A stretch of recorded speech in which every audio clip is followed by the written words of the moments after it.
So here are our Mangetout, basically flat peas.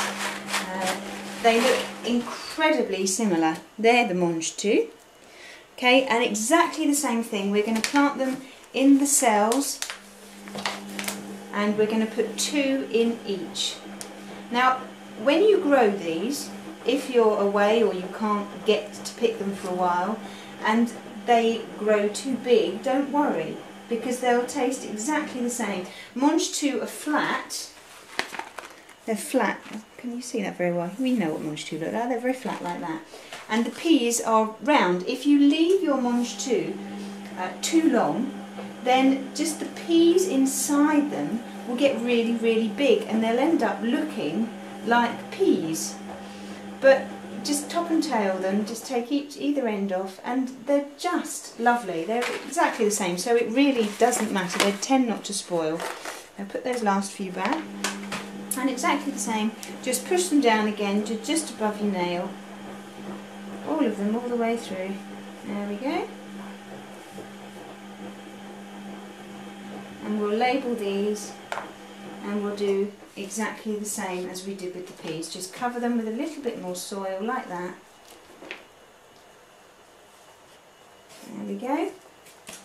And we'll put those in a bag, but as I'm going to sew all of these, I'll put the bag with them. So that's that one done. But if you want to, put a label in there with their name on, and then you know.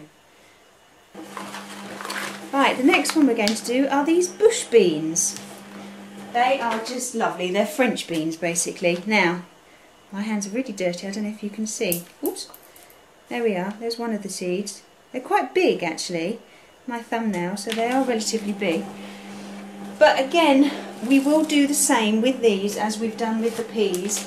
Again, in one of these, the cells, there's 10 in there, but you can get them of varying size. It doesn't really matter. I suppose each cell here must be, I don't know, 1.5 inches square maybe. But if you've got tiny cells, only put 1 in. But as I've got quite big ones here, I'll put 2 in each. Again, at diagonal corners. You tend to have in these as well an awful lot in the packet, and if I don't put 2 in each, I tend to run out of room.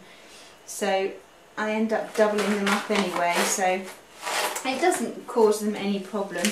Just make sure that these go in the greenhouse and they don't go out until the very beginning of June. If you have a frost, they will die.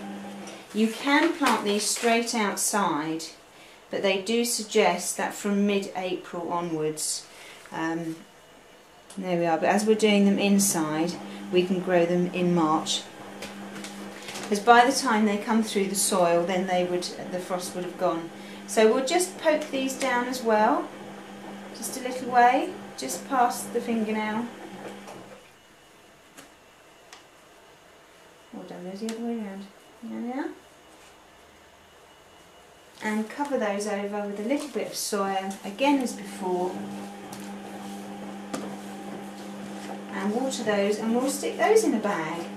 When they get to a certain height, I'll show you what we'll do with them next. There's no point mentioning it now, because if we leave them too long and they don't have anything to twist up, then we end up having to untie them all. So we'll put a label on those, and that's those. And I've just got one more thing to show you.